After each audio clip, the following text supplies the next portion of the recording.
A group of American evangelicals travelled to a faraway land, a place where homosexuality is already a crime, to speak out against it. Since that seminar, anti-gay fervour has continued to ferment. Now, if a controversial bill passes, your homosexuality may cost you your life. As Dan Harris reports for our series, Faith Matters. The gay movement is an evil institution. The goal of the gay movement is to defeat the marriage-based society. This is the American evangelical Scott Lively speaking at an event called the Seminar on Exposing the Homosexual Agenda, half a world away in the African country of Uganda. No, we say no to homosexuals. We don't allow homosexuals. We went to Uganda to investigate what has happened in the aftermath of that conference. This. Homosexuality is prohibited here in Uganda. We don't want it. An extraordinary wave of homophobia, We said no. which even includes a bill that would put some gays and lesbians to death.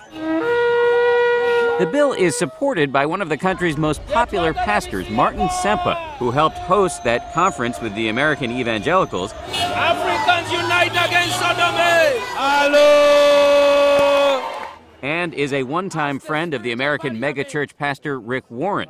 I'm going to give evidence on what homosexuals do. We found Ssemba whipping up support for the bill by showing his followers extraordinarily graphic gay pornography. This is them. In Africa, sodomy is an abomination, a taboo, and an evil. Does all of this fit in your mind with the spirit of Christianity, which is to help the oppressed? Very much, very, very much. We need to know what are they doing in their bedroom.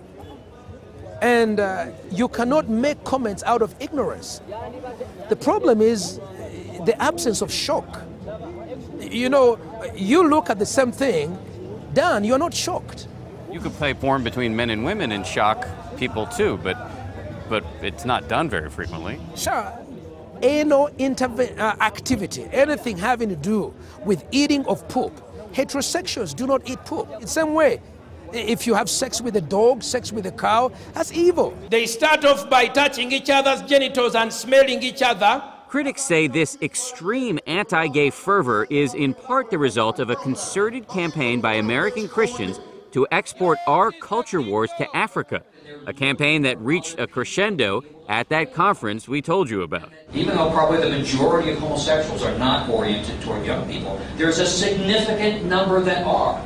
And that when they see a child that's from a broken home, it's like they have a flashing neon sign over their head. The star attractions at the event, 3 American Christians, including Scott Lively. I'm not going to sit back and let them attempt to overthrow Christian civilization. That's really what it comes down to. Lively is the author of a book called The Pink Swastika, in which he argues that Nazism was actually a gay movement. A large number of Hitler's inner circle were homosexual, and Hitler himself was homosexual. The vast majority of Holocaust scholars would violently disagree with you. Well, I don't think so. I don't think that that the Nazi movement was largely a homosexual movement? Well, the book, it's 400 pages of documentation. At home, these views may be marginalized or even mocked, but the hundreds of Ugandan teachers, cops, and politicians at the conference took them quite seriously. Months later, a bill was introduced called the Anti-Homosexuality Bill of 2009, which calls for death by hanging for gay and lesbian serial offenders, and also prison time for anyone, including parents, who fail to hand over someone they know is gay or lesbian to the police. This bill says if you get married while gay or lesbian to another gay or lesbian, you're going to prison for the rest of your life. Do you agree with that? I agree with that in my country. In my country. You think that's a fair punishment? The life in prison to get married? Sir, I think that what we do not understand here is, in Africa, sodomy is an abomination. It's an abomination to our culture, to our God, and when you do bring sodomy, you practice sodomy, you bring a curse on the nation. There's a common theory that the people who have the biggest problems with gays and lesbians have themselves struggled with homosexual urges. No. Have you ever? No. That means everybody who fights terrorism is themselves a terrorist. Are you comparing homosexuality to terrorism? It is sexual terrorism. Do you ever worry that you're whipping up hatred in a way that could end up being violent? I don't worry about whipping up hatred. Actually, what I worry is that people like you who seem to hear what I'm saying, but they don't seem to understand. I worry that networks of televisions are controlled by homosexuals. No to sodomy!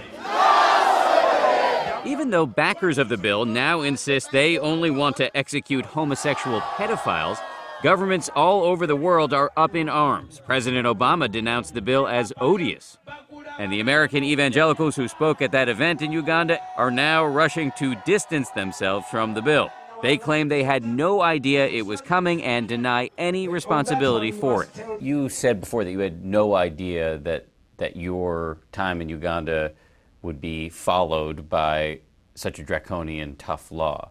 But you did say on your website, I believe, either you said or you quoted somebody saying that nuclear bomb. Yes, that it was like a nuclear bomb. Well, and it was, and I'm proud of that, and I hope the nuclear bomb spreads across the whole world against the gay movement, against this attempt to overthrow family-based society and replace it with sexual anarchy. That doesn't mean I hate homosexuals. It doesn't mean that I want anybody to be thrown in jail. But Uganda is a country where local newspapers out purported homos, and where those who dare to come out of the closet are so scared they have to hold news conferences wearing masks. Did you ever think at any point that perhaps, given the history of this country, that you might be saying things that would have an unpleasant outcome?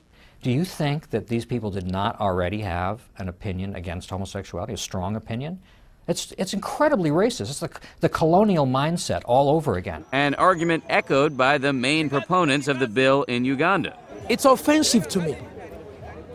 It's offensive to me that every time a black man does something good, you have to say that a white man told us to do it. That's really offensive to me. But the outrage in the West may mean that the bill gets either watered down or killed. Homosexual, no. The Ugandan parliament will be holding hearings on it later this month. As for Scott Lively, he says if they drop the death penalty, he will actually endorse the bill. These are good Christians, they're better Christians in Uganda than there are here in this country. They care about each other. And the reason that this law is in place, the reason that I think that they're pushing so hard on this is that they don't want to see happen to their country what's happened over here. For Nightline, this is Dan Harris in Kampala, Uganda.